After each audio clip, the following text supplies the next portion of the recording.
Dari Abu Ishaq, yakni Sa'ad bin Abu Waqqas, yakni Malik bin Uhaib bin Abdu Manaf bin Zuroh bin Kilab bin Murroh bin Ka'ab bin Luwai al-Qurashi az-Zuri. Ia itu salah satu dari 10 orang yang diberi kesaksian akan memperolehi surga radhiyallahu anhu. Katanya, Rasulullah Shallallahu Alaihi Wasallam datang padaku untuk menjengukku pada tahun Haji Wada, yakni Haji Rasulullah Shallallahu Alaihi Wasallam yang terakhir dan sebagai haji pamitan, karena kesakitan yang menimpa diriku. Lalu saya berkata, "Ya Rasulullah, sesungguhnya saja kesakitanku ini telah mencapai sebagaimana keadaan yang Tuhan ketahui. Sedang saya adalah seorang yang berharta dan tiada yang mewarisi hartaku itu melainkan seorang puteriku saja. Maka itu apakah dibenarkan sekiranya saya bersedekah dengan 2/3 hartaku?" Beliau menjawab, "Tidak dibenarkan." Saya berkata pula, "Separuh hartaku ya Rasulullah?" Beliau bersabda, "Tidak dibenarkan juga." Saya berkata lagi, "Sepertiga. Bagaimana ya Rasulullah?" Beliau lalu bersabda, "Ya, sepertiga boleh dan sepertiga itu sudah banyak atau sudah besar jumlahnya. Sesungguhnya jikalau engkau meninggalkan para ahli warismu dalam keadaan kaya-kaya, maka itu adalah lebih baik daripada engkau meninggalkan mereka dalam keadaan miskin meminta-minta pada orang banyak. Sesungguhnya tiada sesuatu nafkah yang engkau berikan dengan niat untuk mendapatkan keredaan Allah, melainkan engkau pasti akan diberi pahalanya, sekalipun sesuatu yang engkau berikan untuk makanan istrimu." Abu Ishaq meneruskan huraiannya. Saya berkata lagi, "Apakah saya ditinggalkan di Makkah?" Setelah kepulangan sahabat-sahabatku itu, beliau menjawab, "Sesungguhnya engkau itu tiada ditinggalkan. Kemudian engkau melakukan suatu amalan yang engkau maksudkan untuk mendapatkan keredaan Allah, melainkan engkau malahan bertambah derajat dan keluhurannya. Barangkali sekalipun engkau ditinggalkan, karena usia masih panjang lagi, tetapi nantinya akan ada beberapa kaum yang dapat memperolehi kemanfaatan dari hidupmu itu, yakni sesama kaum muslimin, baik manfaat duniawiyah atau urawiyah, dan akan ada kaum lain-lainnya yang memperolehi bahaya dengan sebab masih hidupmu tadi, yakni kaum kafir.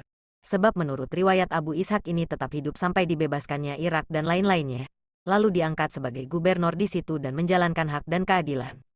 Ya Allah, sempurnakanlah pahala untuk sahabat-sahabatku dalam hijrah mereka itu dan janganlah engkau balikan mereka pada tumit-tumitnya, yakni menjadi murtad kembali sepeninggalnya nanti. Tetapi yang miskin, rugi, itu ialah Sa'ad bin Haulah. Rasulullah Shallallahu Alaihi Wasallam merasa sangat kasihan padanya sebab matinya di Makkah. Muttafaq alaih. Keterangan, Sa'ad bin Haulah itu dianggap sebagai orang yang miskin dan rugi, karena menurut riwayat ia tidak mengikuti hijrah dari Makkah, jadi rugi karena tidak ikutnya hijrah tadi. Sebahagian riwayat yang lain mengatakan bahwa ia sudah mengikuti hijrah, bahkan pernah mengikuti perang Badar pula, tetapi akhirnya ia kembali ke Makkah dan terus wafat di situ sebelum dibebaskannya Makkah saat itu. Maka ruginya ialah karena lebih sukanya kepada Makkah sebagai tempat akhir hayatnya, padahal masih di bawah kekuasaan kaum kafir. Ada lagi riwayat yang menyebutkan bahwa ia pernah pula mengikuti hijrah ke Habasyah, mengikuti pula perang Badar, kemudian mati di Makkah pada waktu Haji Wada, tahun 10. Ada lagi yang meriwayatkan matinya itu pada tahun 7 di waktu perletakan senjata antara kaum muslimin dan kaum kafir. Jadi kerugiannya di sini ialah karena ia mati di Makkah itu, karena kehilangan pahala yang sempurna yakni sekiranya ia mati di Madinah, tempat ia berhijrah yang dimaksudkan semata-mata sebab Allah Ta'ala belaka.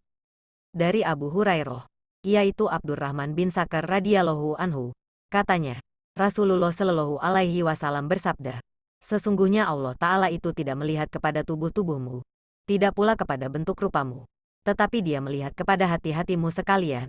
Riwayat Muslim. Dari Abu Musa, yakni Abdullah bin Qais al-Asy'ari radhiyallahu anhu, katanya, Rasulullah Shallallahu Alaihi Wasallam ditanya perihal seseorang yang berperang dengan tujuan menunjukkan keberanian. Ada lagi yang berperang dengan tujuan kesombongan. Ada yang artinya kebencian. Ada pula yang berperang dengan tujuan pameran, menunjukkan pada orang-orang lain karena ingin berpamer. Manakah di antara semua itu yang termasuk dalam jihad fisabilillah? Rasulullah Shallallahu Alaihi Wasallam menjawab, "Barang siapa yang berperang dengan tujuan agar kalimat Allah, agama Islam, itulah yang luhur, maka ia disebut jihad fisabilillah." Muttafaq alaih. Keterangan, hadis di atas dengan jelas menerangkan semua amal perbuatan itu hanya dapat dinilai baik jika baik pula niat yang terkandung dalam hati orang yang melakukannya.